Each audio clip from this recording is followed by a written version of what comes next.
Welcome, fellow awesomologists, to Awesomology. I'm Sue. And I'm Ben. And in this episode, we're welcoming another friend, Kathy Chicas, to help us answer the question, will we and should we go back to normal when we can? And I am super happy to have my friend Kathy here from Farmers Insurance Group Federal Credit Union, right? That is Awesome. correct. Kathy, you have an impressive resume that notably puts you in places to make a huge difference over your career. Can you give us a snapshot of your experience? Sure. Then I think about that and I'm like, whoa, where do I start? So, so interestingly enough, I didn't start in the credit union space. After college, I started in the recruiting industry during the .com boom. And I did well there. And then I was promoted to New York City to do some recruiting there and, fast track everything. And I think that's where I really learned some true perseverance, as many people would in New York City, right? Then 9/11 happened and we closed most of our offices and we were hit pretty hard. And so then after that, I took a year off. I returned home and I took a year off to travel and just really see the world, figure out what's going on. And then I found an opportunity after that with ING Direct, which is the pioneer in online and digital banking. And I literally kind of started all over. I interviewed with this old guy who today is still my mentor, and I love him to death. And I had no idea what my job was going to be. And at that point, because of the way he presented it, I was like, I don't really care if I sweep floors here. Like, let's do this, just because the environment there was it was amazing. So I literally started all over and I was there for 10 years. So I led the sales team, then the call center, contact center, and then actually ended up leading all of the West Coast operations. Then 10 years later, we got purchased by Capital One. And I had the option of staying, but we closed down our whole operations on the West Coast. Didn't want to move back to the East Coast. I was like, I'm a West Coast girl, need to stay here and be with my family. So I actually ended up finding a position at, I wanted to stay within service, the service industry. It didn't necessarily have to be financial, but I found that credit unions do it different, right? So that's where I said, okay, well, let's go down this route. And I found a position with Farmers Insurance Federal Credit Union, and I've been with them for 9 years now. So it's been awesome. Sounds awesome. So much interesting experience. I cannot wait to talk to you about like everything ever. So we're definitely not going to get it all today. But the first thing I want to talk to you about is a thing that I know is that you and Ben met through i3. And our last episode, we talked to Josh and Danya about DEI and some of their projects in the last round of i3. And you were also in that group. So would love to hear just a little bit about your group's project and whatever you want to tell us about that. Sure. Well, so Filene i3 program, it provides you with a space to really think differently and execute on that. And for this last project, we really put our whole, I want to say, just heart and soul into it. But it was a big ocean to boil, right? Because we're talking about DEI and diversity, equity, inclusion isn't something small and kind of like, where do you start? But we said to ourselves, in order to start, then we need to know where we currently are. And that's really where we took the project, is we said, okay, what are some of the tools and what are some of the things that are happening right now? And so our group in itself, we looked at the NCUA DEI self-assessment, and we said, hey, like there's a lot of gaps here. There's some info that we can obtain here to figure out, how can we help credit unions? So we actually use our networks, each of us, and we were able to, believe it or not, get more response than the NCUA was from the credit unions. So we got more response from our fellow credit unions on why aren't they taking, the assessment, or if they are taking it, what are they getting out of it? And we presented those findings back to the NCUA, and the NCUA loved it. And we actually have another presentation with the chairman next week, I believe it is. So we want to make some progress there to really help credit unions. So that's a start. I mean, and that's only like a finger in. we want to like do more and bigger and better things. So we'll figure out where we go from there, but that's where we are now. And it has been an amazing experience. I mean, people, the team that, I'm with, especially I think our cohort, we really came together, right, as the Wave 15 to make our last project a really meaningful and impactful one. Yeah, for sure. It was first off an honor to be serving with you in that cause of our last cycle. I mean, it was really, really cool for the whole group to come together and do projects around a central theme. And you're totally right as far as all of our work being just like this scratch on the surface of this big old thing, right? But yeah. I mean, it starts there, and I think that that's just really important to remind anyone who's considering doing anything in that space that it has to feel small right away for it to feel like anything. And, I think that did align with a lot of other experiences for me in I3, and I'm sure I speak on behalf of the whole group, where it didn't really matter what we were charged with to do. You always saw this like spectrum of results that came of it. Sometimes it was something as simple as like taking this survey that the NCUA does and like diving into that and learning something about how that can be done better, how it can be more impactful, meaningful, et cetera.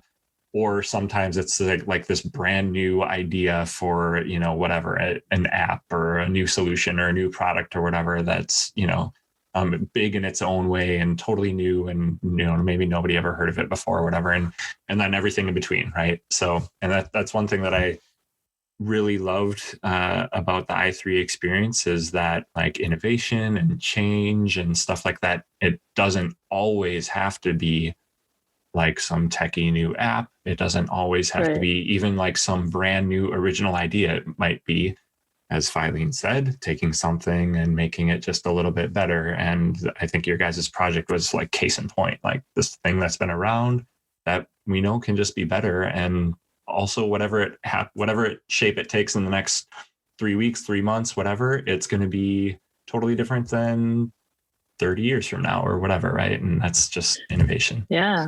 Yeah. And I think it was funny because when we presented the findings to the NCUA, they were so appreciative and they were just like, oh, like I never looked at it that way. Small little things that we were just like, hey, even changing the title on this page or something like that you would think, hello, like, why isn't somebody thinking of that? They were like, oh, and they were like viciously taking notes, so, and they were like, hey, we want to follow up with you just to make sure we got everything because it's good stuff. So, and they were really, really appreciative to Filene and the I3 team, for that. So I'm excited to see where it goes. Yeah, me too. Well, congrats on your work. It was an awesome project. Transitioning now back to our regularly scheduled program of going back to the new normal.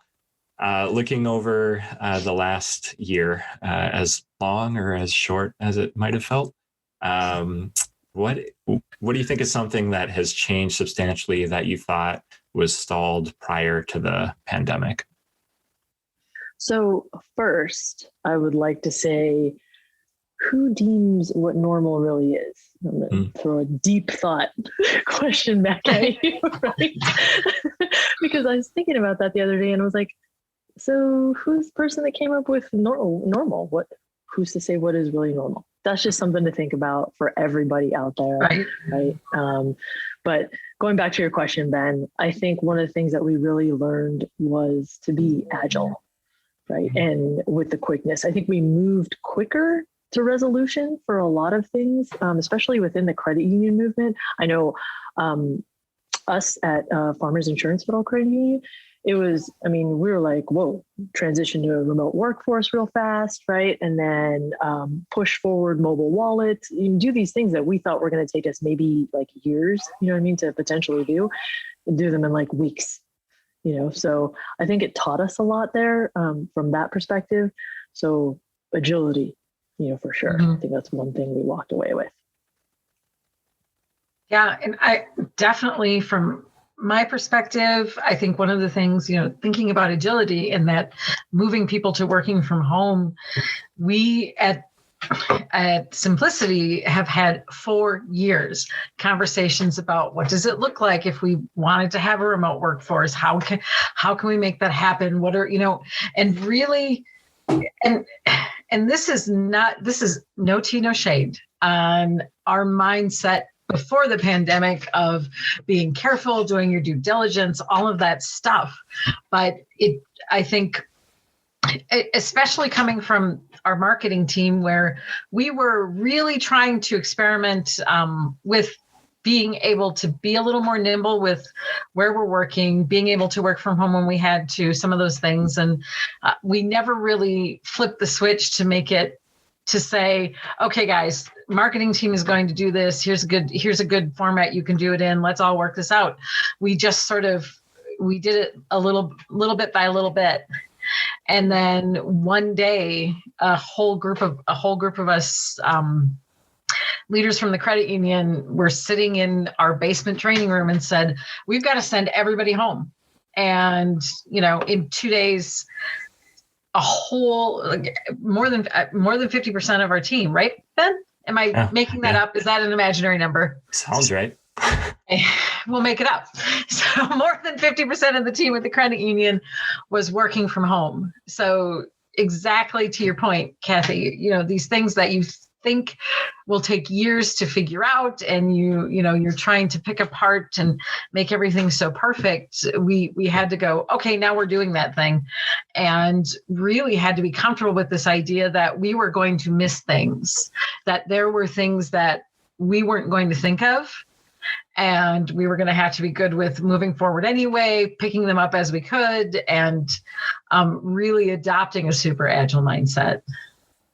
What about you, Ben? Is there something else?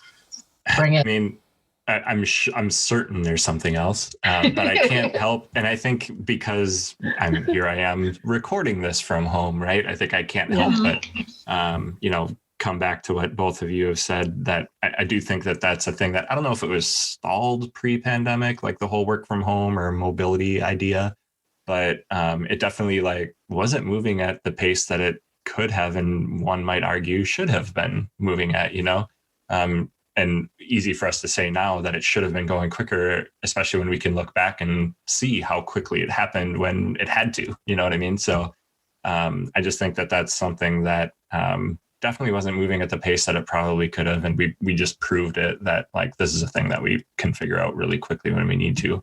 Of course, I can't help but think of so many other things that would affect our business specifically, or might affect the world. Things like in our business space, like mobile banking and digital adoption and stuff, which that's been going on for years. But how many members have chosen to behave with old behaviors because it's still allowed, or we still offer it, whatever.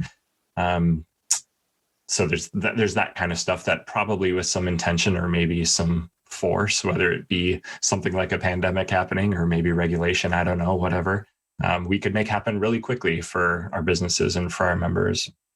And then there's other things like apparently today we're just going to bounce back and forth between DEI and remote workforce, but DEI stuff like equality and things like that, again, things that we've had some stuff happen this year that have made some of these conversations happen sooner. But even that is a thing that I feel we're still in a space where it's maybe not stalled, but is it moving as fast as it could be or should be? And I think the definite answer to that is no.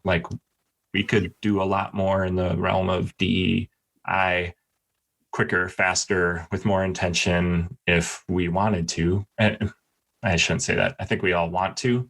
But, if there was some greater force, like a pandemic, that had to make it happen. And another thing we've learned through the pandemic is maybe the scale of variance in the realm of DEI, like how much inequality there really is. The pandemic's really opened our eyes to a lot of those things too. So, boy, I feel like I went on 5 tangents in that thought. But, but yeah, I think it's just all of that stuff. I can't help but think of all the positive that's come out of the necessity that was required to get through the pandemic. And I think it's an amazing thing. And if we could somehow keep that momentum going without exhausting ourselves, it'd be amazing. We just got to figure that out. Yeah, there really is there was this whole sense. And I don't think it's just our organization. So Kathy, tell me if it was at your organization too, where we started suddenly to be really okay with saying, we don't know how to do that. We'll figure it out. Yeah. And just doing it and moving forward. And all of those things that we thought, ooh, we'll never, that's too hard to take on. We're not going to take it on, whatever. Just to suddenly say, okay, well, we have to move forward anyway. We don't have any choice. Things like closing lobbies. Yeah. It was a momentous thing to think about a year and a half ago. Right? Right. No, you're right. And I think that's where you're right. That's exactly where the difference lies. And like for me, from where I came from before, we were really on like the whole Apple kick, right? Where it's, Steve Jobs and his stay hungry, stay foolish, right? And I think about that all the time. And for credit unions, I'm like, we're hungry, but we're not that hungry. You know what I mean? And we're also not that foolish. Like, so, and the stay hungry, stay foolish is want more and be okay with taking the risks, right? So I think this pandemic kind of helped us fast forward that a little bit and visualize and kind of see that, hey, we can do that. But I'm with you, Ben. That's my thing is, can we sustain it? Right? Will we be able to be, to keep that mindset and the longevity, you know what I mean? Is there going to be longevity behind it? So, yeah. So maybe where Steve Jobs is stay hungry, stay foolish, credit unions are like, stay hungry, but bring a snack. Stay foolish, but not too foolish. No, it's bring a snack and be conservative. Right. So these are just good Midwestern values, Kathy. I can't even listen. You bring a snack wherever you're going. It's just good advice. Yeah. You're right. So Ben, to both of you, back to your point, Ben, of pivoting between DEI and work stuff. What's something that needs to change and hasn't pivoted to meet the moment or is starting to stall? DEI to me feels like that we're in a really natural space. We have felt this inflection point, a lot of us, over the last year. And I do have some concerns that there are organizations now that are going, oh, well, we kind of don't have to do that. We can have a snack. We can have a snack now. Well, I think they do the check the box thing, right? And I think, Ben, that's something that we talked about in our cohort, that we want to make sure that credit unions and people that are involved in the movement aren't just checking the box to be like, oh, check, you know what I mean? I'm part of the DEI collective or, something like that. I think we need to continue to think different and push for more options. Know that those options that are presented to us might not be the only ones there, but I feel like we kind of settle for those that we see maybe, unless there's a person that is brave or courageous enough to speak up in that space and be like, hey, I have another idea, right? But those are far and few between. And that's where I think the challenge is how do we continue to create that space, right? So that's the part where I think we need to pivot on, is creating that space that's open so that those people can be brave enough and courageous enough to say something. Because I think we have the resilience and the resolve, right? But we still aren't where we ought to be as credit unions. But it is partly due to the fact that we're not creating enough of that space for people to speak up. Yeah. I think that another thing that maybe, still needs to change or maybe hasn't quite gone all the way that it could have because of everything that's gone on in the world is things like the adoption of digital services or, speaking of like credit union specific stuff, anything that can happen outside of a branch, right? And I guess maybe it's too early for me to like call this one as like too slow to change or whatever. Maybe it's yet to be proven as we reopen, whether that's literally reopening our branches or as the world reopens and we all start moving around again and stuff. We'll see like how many of the habits that have kind of been formed over the last year stick around, or what those changes mean for like our networks of people. So, for instance, we know that there's some members who have done things online, maybe downloaded the app for the first time. I'll never forget when everything first started going down, how all of a sudden these members who never had an email address, now they have an email address to because they need it to access their money and stuff, right? And I mean, and I really trying to be sensitive to people's preferences and their behaviors and stuff. But at the same time, what would it mean for our organizations? And at the end of the day, what would it mean for our members if we could all be that much more profitable or more efficient with the resources that we have, because people are using the services that make us those things most efficient and most profitable and stuff. So, right now, I think credit unions, and I suppose a lot of businesses, are in this tough spot where we all kind of have to be a lot to everyone, or almost all things to everyone. We have to have branches, we have to have that proximity, but then we also need to offer every single form of digital service so that we can compete with the Capital Ones and the fintechs and all of that stuff, right? So, and that's great. And members that might be listening, we're super happy to do all of that. But also, if you're open to participating in some of these new things that we're able to offer, that might mean we save on people time, or we can dedicate people time to other things to make the member experience even that much more better. What does that future look like? And I don't think that we're there yet. I think that we're dabbling in a lot of these things, and some members are doing some of it, some definitely are not. What would it look like if there was true adoption with those kind of things? And I think that that's a thing that's still kind of stalled, even after everything that we've been through, where we've seen how easy it is for people to finally use remote deposit or finally transfer money via the app or whatever, right? So we'll see. Yeah. No, but I like where you're going with that. I mean, we got to think of utilizing even the resources differently, right? To try and, accomplish some of these things. And can we really be everything to everyone? I think credit unions, we gotta think about that. Sometimes I think we try to do too much. We bend over backwards for our members. And I know that we do that. And sometimes it's a major pain point for us. So is that really, I'm not saying it, question if it's worth it. It's always worth it because it's for the member, right? But I think, is that what we really stand for? And will that allow us to sustain our business, right? Moving forward. You just got to think about those things.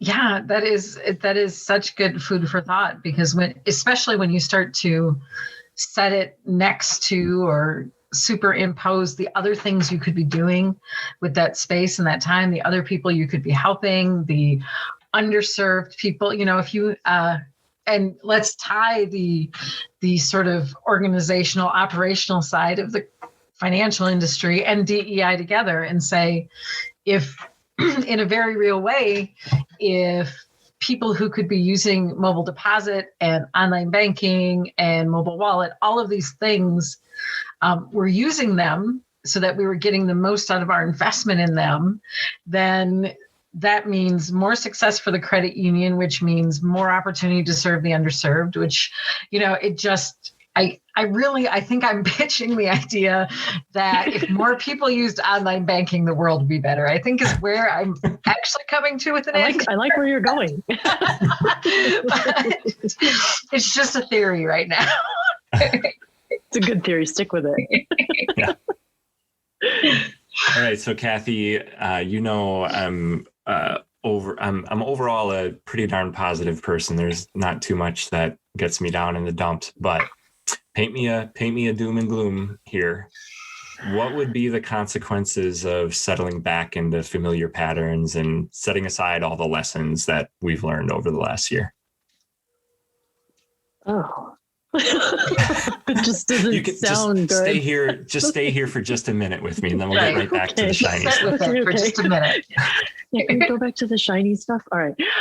So I think for us as businesses, it'll stunt our growth, right? I think we'll kind of stay in the same space and almost like just going through the motions, right? Kind of thing. And I don't know, that's not where we want to be, right? Our whole thing is we're trying to keep up with the pace of all these larger financial institutions, especially, and trying to gain, right, some space in there. But how do we do that? I think yeah, it's we can't stay where we are, and we can't move backwards either. I don't think either one of those are not good options. So our only option is to carry on and move forward. Yeah, absolutely. So what advice would you give? I mean, you talked to, circling back to your point about making space for courage, making space for change makers. What advice would you offer to those change makers to help them maintain momentum and control some of that momentum of change so things can keep moving forward? Yeah, that's a really good question, because I think change makers, I mean, just even going through like quick, right? And it's like, hey, let's do this, let's do it. Everything is always do. I think we need to control that and make sure that you are moving, in fact, in the right direction. Granted, there will be failures probably along the way, which is good because you learn from those, right? But I think you need to focus on the why. And throughout that journey, you really need to listen, because I think there is beauty in shared perspective. So a lot of the times when I have people come into my office and they're like riled up, you know what I mean, about some change that's going on, I had to sit them down, and it's almost like a therapy session. I have to be like, okay, so let's think about this. You know what I mean? And why do you feel that way? And what are you feeling? What's going on?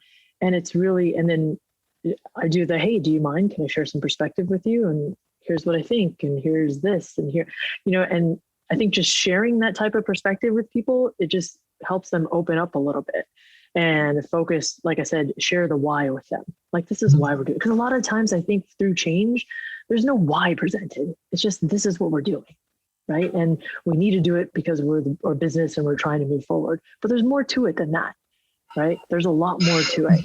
And people want to know, how does this impact me, right? Personally, as that they don't care about some of them do. Yes, we care about the big business, like the bigger picture. But for the most part, they're thinking right now, here and when you're presenting this information to me, I'm supposed to just digest it. How am I going to take that in? How does this impact me? So yeah, I think there's a lot to say about that. I think there's the focus on the why and the listen for shared perspective. Yeah. Ben, you don't have any experience with employees coming into your office all riled up and having to talk them down. That's unfamiliar to you, right? You've never heard of that. No idea what you're talking about.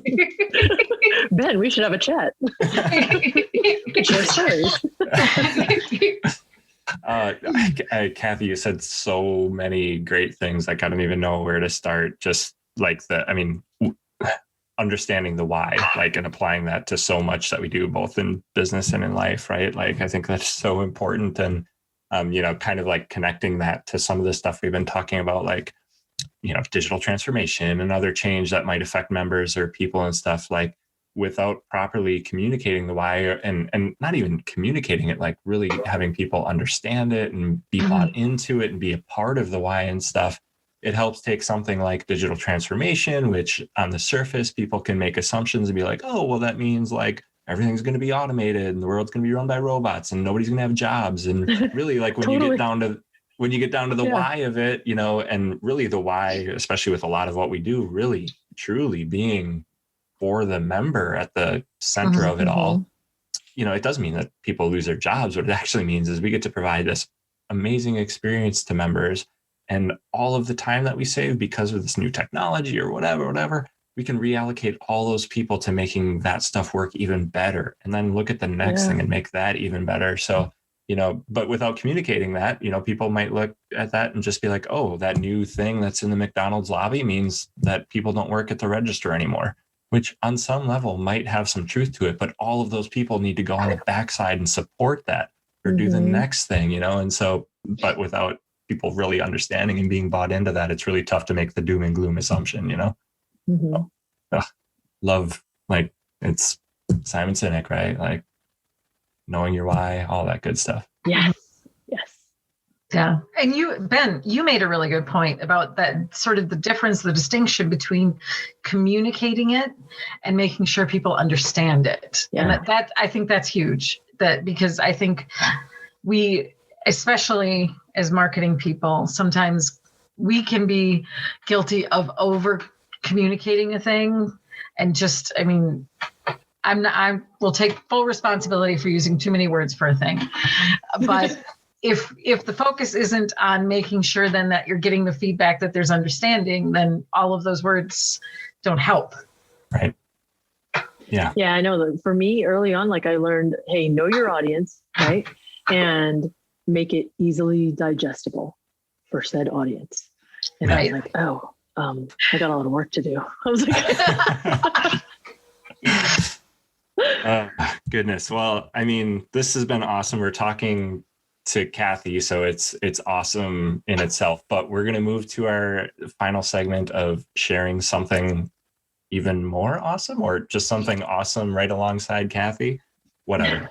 Clearly we don't have an awesome name for this final segment, but we're one day, Sue, we're going to have an awesome name for this something awesome thing that we're doing. Or we won't, and that'll still be awesome. Or we won't. Yeah, and it's still just going to be something awesome. So I'm going to kick it off with my awesome something for this week, which is a book that I am reading right now. So when I was thinking about what this might be, it was really easy. It just popped in my head because it's a thing I'm soaking up, which is this book called Out of the Silence After the Crash by Eduardo Strauch. Not sure how you say his last name. Sorry if anybody knows him that might be listening, because I'm really hopeful that our audience is that big and people are. But anyways, it's about a Uruguayan rugby team that was in a plane crash in 1972. They crashed in the Andes Mountains, and coincidentally, they were stuck there for 72 days. So like that story is just amazing, how they adapted and survived, and spoiler alert, many of them did survive. But the book is broken down in ways where like each chapter is kind of dedicated to a separate factor or aspect of that experience, right? Like everything like time and how time felt a certain way, and the perception of it was really different while they were stuck up in the mountains. Things like teamwork and all that good stuff. But there was a chapter that was all about love, and how love was, like, for many of them that survived, like the thing that gave them the power when they were starving and disease ridden and bones literally broken, and they're just like trying to get out of there, right? And there's this quote at the end of the chapter that I thought was just so good. And I think that sometimes when we, are talking about things like DEI or what we do for our members or our businesses and stuff, like sometimes you just have to bring it back to like a simple word to bring some focus and maybe get us to that why, right? And is there a better word than love to do that? So the quote is that if love is the most important thing in life, and that if love is not present in some form, no action, however right it may seem, makes any sense at all. And I just love it. Love it. Because, think about everything that we do, in our lives, family, business, any of that kind of stuff. Like sometimes we feel like we can get on this hamster wheel from time to time, or we're not maybe feeling the fulfillment in the thing that we're doing. And really, this spans from everything from like the mundane task at home to maybe the mundane part of your job that you just have to do, right? But when you can answer that question of why am I doing this? And if there's any aspect of love in that, it probably means you're doing the right thing, So just an awesome filter to look through as we're like making decisions and moving along day to day, right? It's all about love. Let's just love each other. I love it.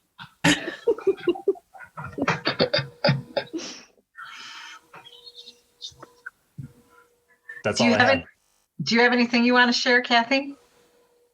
To top that, I know it's a tough one, right? Yeah, I'm like, man. I will share because I refer back to. I'm a big reader, and I refer back to this a lot, especially with my team, and when throughout our whole I3 journey, something that Aubrey and I talked about a lot. We talked about grit. And so one of my favorite books is by Angela Duckworth, and it's Grit, The Power of Perseverance. It's really talks about what goes on through your head, right? When you kind of fall down, and the tenacity like I said, perseverance, that you need to have to kind of move forward. And it goes through, she interviews like a few people like Will Smith, things like that. And, talks to these people about what is it, right, that kind of keeps you going, right, and moves you forward. So I think it's a really engaging and empowering book. And I think with everything that we've been through, we have resilience, right? As human beings and humankind, like there's a lot of resilience going on. But I think to take that one step further, we're going to need a lot more grit, right, to get through it. So I think for me, also just to share a meaningful quote, because I also see Baby Yoda in your background, Sue, and I'm a crazy Star Wars fan. And I just used this quote on my pool guy, because we're building a pool out back, and they've pushed back the date for the project and things like that. And he was like, I told him I need to make sure that it's done by July 4th. And he was like, I'll try. And I said, are you kidding me? And so I sent him a little Yoda quote, and it's one of my favorites, and it's do or do not. There is no try. Right. And I think for me, it's don't give up, like make it happen. Mm-hmm. Right. And I'm a huge Star Wars fan, and I feel like I've lived by that quote for like ever since we were kids. Just make it happen. Right. There's no trying. Right? It's do or do not. Very nice. Very wise words, Yoda. Thank you. Well, and as long as we're kind of on a book kick, I did not share this book last time because I hadn't finished it, and I don't know what I thought would happen because I was almost done with it. The last time we recorded, I don't know what I thought would happen that I suddenly wouldn't like it. But my book recommendation right now, more toward the fiction side, I just finished The Good Lord Bird. And The Good Lord Bird, they just did, and I haven't seen it yet, Ethan Hawke did a miniseries about it. It's about John Brown. But it's told from the perspective of a 12-year-old slave. And John Brown was an abolitionist, and he was a little crazy. He was a lot crazy, but he basically got it in his head that he was going to take on and end slavery with his group of about 13 to 20 men. And so it follows the character Onion is what he calls this boy, who he thinks is a girl. It's very confusing. You have to read it to understand it. But it's told through the perspective of that character rather than John Brown himself. And so it's a really interesting lesson in storytelling. It's an interesting lesson in history because it is part fictionalized, because it's, of course, fictionalizing what's going on in people's heads at the time, but it is also a true story of someone who was incredibly brave, edging toward not really being in the realm of reality, kind of brave, but had a cause, fought for the cause. And so a very cool story. And that James McBride is the author, and it's The Good Lord Bird. So that's my recommendation. Awesome. Holy cow. Yeah. We have some links to share, don't we? Yes, I think so. That's cool. So any of these links, all of the stuff we will link out to, so you have ways to find what we are recommending. This is your regular reminder that you can find all of our podcast episodes on your favorite podcast app, or you can visit our blog at exclamationqso.com/blog. And our episodes are all there, along with other cool content that we are sharing out. Awesome. Kathy Chicas, thank you so much for being here with us today. It was a pleasure, as I totally expected it to be. Awesome. Thanks for having me. It's been fun. Awesome. We are fun, right? I think so. I know. Well, Kathy said it, so hey, if Kathy said it, it's true. And we recorded it, so. Right. Totally. Thanks again, Kathy, for being here. Thanks to everyone for tuning in and checking us out. This is Sue and Ben, your self-proclaimed professors of awesomeology, reminding you that life's awesome when you make it awesome. We'll see you next time.